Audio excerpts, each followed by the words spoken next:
السلام علیکم۔ دیکھتی آنکھوں اور مسکراتے ہونٹوں کو، کریم کے کا سلام۔ گاؤں کی کنواری لڑکی اور عاشق جن زدہ۔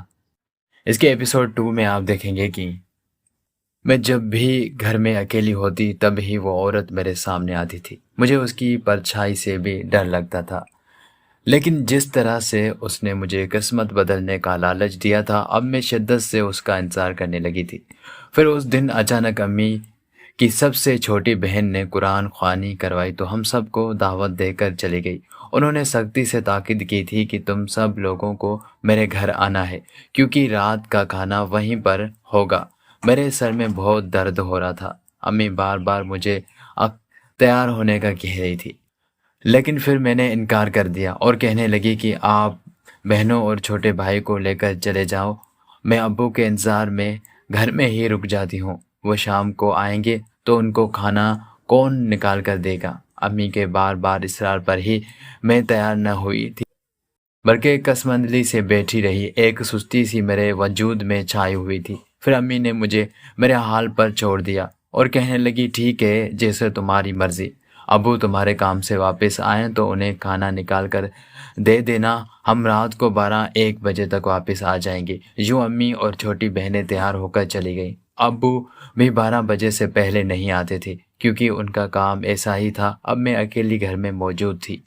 خوف بھی محسوس ہو رہا تھا کہ مجھے اکیلا دیکھ کر وہ عورت ضرور میرے سامنے آئے گی، جو ہر بار بڑے پرانداز میں کہیں نہ کہیں اس گھر میں آ کر بیٹھ جاتی تھی۔ میں باہر صحن میں بچھی چارپائی پر بیٹھی تھی، ہاتھ میں ڈائجسٹ پڑھتے ہوئے میں اس کی کہانی میں کھوئی ہوئی تھی، جب اچانک ہی کمرے کا دروازہ چرایا۔ میں نے چونک کر سر اٹھایا تھا، کمرے کے اندر جاتا ہوا کوئی دکھائی دیا۔ میں جلدی سے اٹھ کھڑی ہوئی۔ کمرے کا ہلتا دروازہ بتا رہا تھا کہ میرے آنکھوں نے جو دیکھا تھا وہ سچ ہے، ضرور کمرے کے اندر کوئی موجود ہے۔ خوف سے کانپتے ہوئے جیسے ہی میں اندر گئی تو میرے پورے وجود میں ایک سنسنی سی دوڑ گئی، کیونکہ سامنے کالی چادر میں لپٹی وہ عورت چارپائی پر بیٹھی تھی، سفید آنکھوں سے مجھے غور سے دیکھتے ہوئے، جیسے وہ کوئی بات کرنا چاہ رہی ہو، لیکن جب وہ بولی تو اس کی آواز میں نرمی تھی۔ پھر کہنے لگی آؤ میرے پاس آ کر بیٹھو، مجھے تمہیں ایک کام بتانا ہے، اگر تم نے وہ کام کر دیا تو تمہاری قسمت بدل جائے گی۔ میں بھی تو اسی بات کے منتظر تھی کہ آخر وہ ایسا کون سا کام بتانے والی ہے۔ جیسے ہی 2 قدم چل کر میں اس کے قریب گئی تو وہ کہنے لگی ہم تمہارے پڑوسی ہیں، یہ جو برابر والا گھر ہے ہمارا پورا خاندان اس میں رہتا ہے، ہم تعداد میں پورے 10 ہیں۔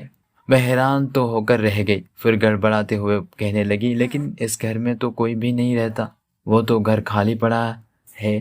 نہیں، ہم وہاں رہتے ہیں، تمہیں یقین نہیں آئے گا، لیکن ہم وہ مخلوق ہیں جو ہر کسی کو دکھائی نہیں دیتے۔ تمہارے سامنے آئی ہوں، اس کے پیچھے بھی ایک بہت بڑا راز ہے، تم سمجھ جاؤ کہ ہم وہ مخلوق ہیں جو رات کے اندھیرے میں کسی کے سامنے ظاہر ہوتے ہیں۔ اب میرے رونگٹے کھڑے ہو گئے تھے۔ جو بات وہ کر رہی تھی میں وہ بات سوچنا بھی نہیں چاہتی تھی۔ وہ سامنے کھڑی عورت ایک جن زادی تھی، یقیناً وہ اپنے آپ کو جنات ہی کہہ رہی تھی۔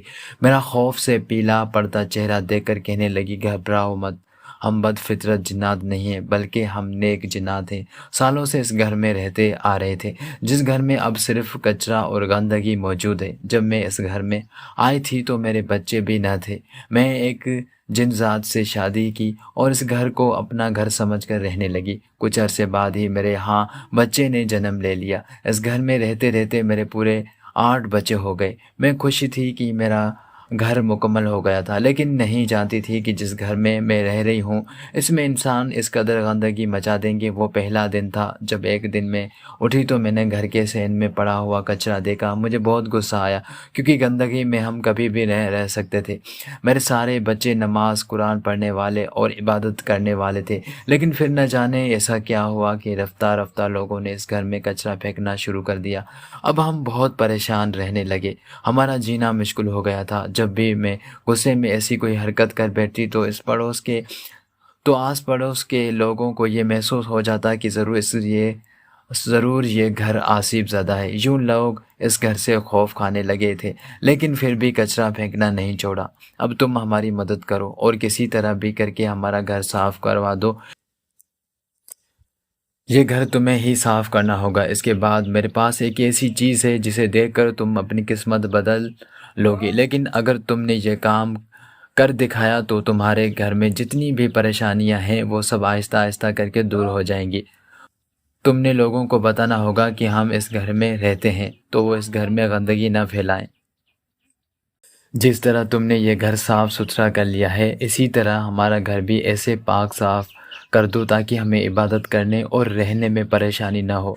وہ جنزادی تو بہت نیک تھی، اور جس طرح انسان گندگی میں نہیں رہ سکتا، اسی طرح جنات کے لیے بھی یہ چیزیں بڑی پریشانی کا باعث بنتی ہیں، اور ایسا ہی ان کے ساتھ ہوا تھا۔ میں جو ان سے بری طرح خوفزدہ تھی، اچانک ہی میرا ڈر کہیں دور جا سویا تھا۔ اب میں ان کی مدد کرنے کو سوچ رہی تھی، لیکن کسی انعام کے لالچ میں نہیں، بلکہ یہی سوچ کر کہ یہ بھی اللہ کی بنائی ہوئی مخلوق ہیں۔ یہ جس طرح سے پریشان دکھائی دے رہی تھی، اسے دیکھ کر میرے دل نے فیصلہ کیا کہ مجھے اس کی مدد ضرور کرنی چاہیے۔ اب اس کی مدد کے لیے مجھے کسی کو رازدار بنانا تھا، کیونکہ یہ کام میں اکیلے نہیں کر سکتی تھی۔ وہ جنزادی میری آنکھوں کے سامنے سے غائب ہو گئی تھی۔ رات 12 بجے جب ابا واپس گھر آئے تھے اور شدید تھکن اور بھوک سے نڈھال تھے، میں نے فوراً ہی کھانا گرم کیا اور ان کے سامنے رکھ دیا۔ پھر گھبراتے ہوئے ابا سے کہنے لگی کہ ابا، مجھے آپ سے ایک بات کرنی ہے۔ کھانا کھانے کے بعد ابا سونے کے لیے لیٹ گئے تھے۔ میں نے دیکھا ان کے چہرے پر تھکن تھی۔ وہ غنودگی کی کیفیت میں کہنے لگے، ہاں ہاں بولو بیٹا، لیکن میں جانتی تھی کہ وہ اس وقت نیند میں یہ سب باتیں کر رہے ہیں، اسی لیے میں نے انہیں کچھ بھی نہ بتانے کا فیصلہ کیا اور انہیں سوتا ہوا چھوڑ کر دوسرے کمرے میں آ گئی۔ لیکن دل میں پکا فیصلہ کر دیا تھا کہ ابا کے علاوہ میں کسی کی مدد نہیں لوں گی۔ میں جانتی تھی کہ میرے ابا ایک نیک آدمی تھے، وہ جنات وغیرہ کو بھی مانتے تھے، اور اس بات پر انہیں یقین تھا کہ اللہ کی بنائی ہوئی مخلوق انسان اور جنات اسی دنیا میں رہتے ہیں۔ اگر میں کسی اور کو یہ باتیں بتاتی تو وہ میری بات سن کر یا تو ہنستا یا پھر مذاق اڑاتا، لیکن اپنے ابو پر مجھے یقین تھا کہ وہ ضرور میری بات پر یقین کریں گے۔ پھر امی اور چھوٹے بہن بھائی بھی خالو کے ساتھ واپس آ گئے تھے۔ دوسرا دن ابا کام پر چلے گئے۔ مجھے موقع ہی نہ مل سکا کہ میں ان سے کوئی بات کر پاتی، لیکن جیسے ہی رات ہوئی تو میں نے امی کو کہہ دیا کہ وہ سو جائیں، ابو کو میں خود ہی کھانا نکال کر دے دوں گی۔ اس رات ابو اتفاق سے 9 بجے ہی گھر واپس لوٹ آئے تھے۔ کھانا کھانے کے بعد وہ کوئی کتاب پڑھنے لگے۔ میں ان کے سامنے جا بیٹھی، پھر ابو کتاب رکھتے ہوئے کہنے لگے، کیا ہوا انم بیٹی؟ کل تم مجھ سے کچھ کہنا چاہتی تھی، لیکن میں کل بہت تھکا ہوا تھا، اس لیے تمہاری بات نہ سن سکا۔ میں خوش ہو گئی کہ شکر ہے ابو کو یہ بات یاد تھی۔ پھر میں نے اپنا دل مضبوط کیا اور ابو سے کہنے لگی، ابو، آپ جن بھوت پریت پر یقین رکھتے ہیں یا نہیں؟ میری بات سن کر وہ کہنے لگے، کیوں نہیں بیٹا، میں تو ان مخلوق پر پورا یقین رکھتا ہوں، کیونکہ جس طرح انسانوں کی ایک دنیا ہے اس طرح جنات کی بھی دنیا ہوتی ہے۔ لیکن تم یہ سوال کیوں کر رہی ہو؟ کیا تمہیں اس گھر میں کچھ ایسا ویسا محسوس ہوا ہے؟ میں سوچنے لگی کہ نہ جانے ابو میری بات پر یقین کریں گے یا نہیں۔ پھر میں نے انہیں سچ بتانے کا فیصلہ کیا اور کہنے لگی کہ ابو، مجھے اس گھر میں بہت کچھ محسوس ہوا ہے، کسی آصف کی موجودگی اور کسی کا سیڑھیوں پر چلتے پھرتے دکھائی دینا، یہ سب میں اپنی آنکھوں سے دیکھ چکی ہوں۔ لیکن پھر بھی آپ کو پریشان نہ کرنے کے خیال سے میں نے کسی کو بھی یہ بات نہ بتائی۔ ابو بہت حیران پریشان تھے۔ پھر میں نے جنزادی سے ہونے والی ساری گفتگو ابو کے سامنے بتا دی کہ کس طرح وہ بار بار میرے سامنے آتی ہے، اور اس نے مجھے کہا ہے کہ برابر والے گھر سے گند کچرا ہٹا دیا جائے، کیونکہ اس کی وجہ سے انہیں بہت پریشانی کا سامنا کرنا پڑ رہا ہے۔ وہ نیک جنات ہیں اور اللہ کے دن رات عبادت کرتے ہیں۔ اس کا پورا خاندان اس برابر والے گھر میں رہتا ہے۔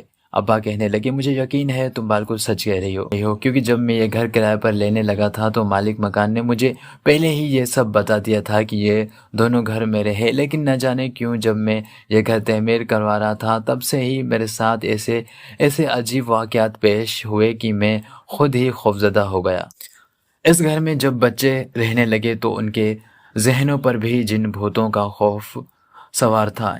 اسی وجہ سے وہ راتوں کو اٹھ کر چیخے مار کر اٹھتے۔ جب ہی میں نے یہ گھر چھوڑ دیا اور شہر میں دوسری جگہ پر گھر خرید لیا۔ وہ ایک امیر آدمی تھا۔ اس کے علاوہ بھی اس کے کئی گھر شہر میں موجود ہیں، لیکن یہ گھر کئی سالوں تک بند رہے۔ کوئی انہیں کرائے پر لینے پر بھی تیار نہ تھا۔ میں ایسے ہی پریشان حال گھر ڈھونڈتا پھر رہا تھا جب میرے اس آدمی سے ملاقات ہوئی۔ وہ ایک نیک انسان تھا۔ پھر اس نے مجھے کہا کہ میرے 2 گھر خالی ہیں، لیکن لوگ اس گھر میں رہنے پر تیار نہیں ہوتے۔ اگر تمہارے اندر ہمت ہے تو وہ گھر لے کر اس میں رہو۔ جب حالات اچھے ہو جائیں گے تو بھلے اسے چھوڑ دینا، میں تم سے کوئی کرایہ بھی نہیں لوں گا۔ تو میں بہت خوش ہو گیا تھا۔ ایسے لگ رہا تھا جیسے غیب سے اللہ نے میری مدد کی ہے۔ ویسے بھی میرے پاس دوسرا گھر لینے کے لیے پھوٹی کوڑی بھی نہیں تھی، اور اگر اس گھر میں رہتا تو شاید وہ چھت ہی گر جاتی۔ اس گھر میں رہنے سے ہم میں سے کسی نہ کسی کی موت تو یقینی تھی۔ یوں اللہ کا نام لیا اور اپنے دل کو مضبوط کر کے میں تم سب کو اس گھر میں لے آیا۔ اور بیٹا، جو تم کہہ رہی ہو کہ مجھے اس گھر میں بہت کچھ عجیب سا محسوس ہوتا ہے، وہ میں بھی بہت محسوس کر چکا ہوں، لیکن میں نے تم سب کو اس لیے نہ بتایا کہ کہیں تم یہ سن کر اس گھر کو چھوڑنے کا فیصلہ نہ کر لو۔ پھر بھلا مجھ جیسا غریب بندہ کوئی دوسرا گھر کیسے ڈھونڈتا، جبکہ اب تو میرا کام بھی نہیں چل رہا۔ تو یہ بات ثابت ہو گئی تھی کہ ہم سب ہی لوگوں کو اس گھر میں کچھ نہ کچھ محسوس ہو رہا تھا، لیکن ایک دوسرے سے اس لیے چھپا رہے تھے کہ ایک دوسرے کو پریشان نہ کر سکیں۔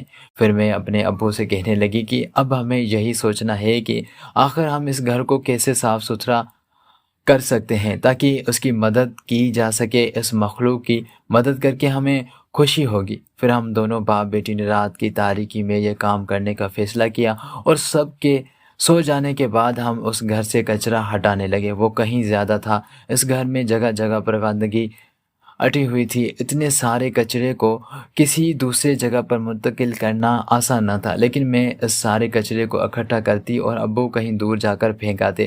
کئی لوگ جو رات کو گلیوں سے گزر کر جا رہے ہوتے وہ حیرت سے ہم باپ بیٹی کو دیکھتے۔ ایک آدمی کے پوچھنے پر ابو نے انہیں کہہ دیا کہ جو کہ ہم برابر والے گھر میں رہتے ہیں، تو اس کچرے کی بدبو سے ہمارا رہنا بہت دشوار ہو گیا ہے۔ اب سارے محلے کے لوگ خاموش ہو گئے تھے، لیکن ہم باپ بیٹی رات کی تاریکی میں اپنا کام کرنے میں مصروف تھے۔ رفتہ رفتہ ہماری محنت اور کوشش سے وہ گھر اچھی خاصی حد تک صاف ہو گیا تھا، لیکن اس بات پر مایوسی ہونے لگی جب دن میں پھر سے محلے پڑوس کے بچے اس گھر میں کچرا پھینک کر چلے جاتے۔ پھر ابو نے ایک بڑا سا پرچہ لیا اور اس پر لکھ کر لگا دیا کہ اگر اس گھر میں کسی نے کچرا پھینکا تو نقصان کا ذمہ دار وہ خود ہوگا، کیونکہ اس گھر میں اللہ کی مخلوق رہتی ہے جو عبادت گزار اور نیک ہے۔ اب سب ہی یہ تحریر پڑھ چکے تھے۔ بڑے عجیب سی نظروں سے لوگ ہمیں دیکھا کرتے تھے، لیکن ابو کو کسی کی پرواہ نہ تھی۔ تو ایک محنتی اور حلال کی روزی کمانے والے انسان تھے۔ امی ہم دونوں باپ بیٹی سے سخت ناراض تھی۔ وہ کہتی کہ تم دونوں نہ جانے کیا کرتے پھر رہے ہو۔ میں پڑوس کی عورتوں کی عجیب عجیب باتیں نہیں برداشت کر سکتی۔ پھر ہماری محنت رنگ لانے لگی جب لوگوں نے اس گھر میں کچرا پھینکنا چھوڑ دیا، اور کافی محنت کے بعد آخر کار وہ گھر پورا صاف ہو گیا تھا۔ میں نے پورا گھر صاف ستھرا کر کے کمرہ بند کر دیا اور اس کاغذ کی تحریر کو گھر سے باہر چپکا دیا تھا کہ لوگ خود ہی کچرا پھینکنا بند کر دیں۔ پھر اس رات جب میں گھر میں اکیلی تھی، گھر کے سارے ہی لوگ ابو کے کسی رشتہ دار کے گھر گئے ہوئے تھے۔ امی مجھے بھی لے کر جانا چاہتی تھی، لیکن میں نے خود ہی جانے سے صاف انکار کر دیا، کیونکہ اتنے دن سے میں گھر میں اس جنزادی سے ملاقات کی منتظر تھی جو مجھے اکیلا دیکھ کر ہی میرے سامنے آیا کرتی تھی۔ اس دن میں کچن میں پڑے ہوئے برتن دھو رہی تھی جب مجھے سیڑھیوں سے کسی کے چلنے کی آواز آئی۔ میں نے پلٹ کر دیکھا، پھر بالکل سناٹے میں رہ گئی۔ وہ ایک لمبا چوڑا دیو کامت وجود تھا جو سیڑھیوں سے چلتا میری طرف ہی آ رہا تھا۔ میں خوف سے بری طرح کانپنے لگی۔ کہا میں اس جنزادی کی منتظر تھی جو ہر بار میرے سامنے آتی۔ مجھے اس سے خوف محسوس نہ ہوتا تھا، لیکن اسے دیکھ کر میں بری طرح چیخنے لگی۔ وہ میرے ڈرنے پر پلٹ کر سیڑھیاں چڑھتا وہیں پر غائب ہو گیا۔ اب میں کمرے میں آ کر سمٹ کر بیٹھ گئی تھی۔ نہ جانے اب یہ کون میرے سامنے آیا تھا۔ گھٹنوں میں منہ چھپا کر دعا کرنے لگی کہ امی ابو جلدی واپس لوٹ آئیں۔ تبھی سامنے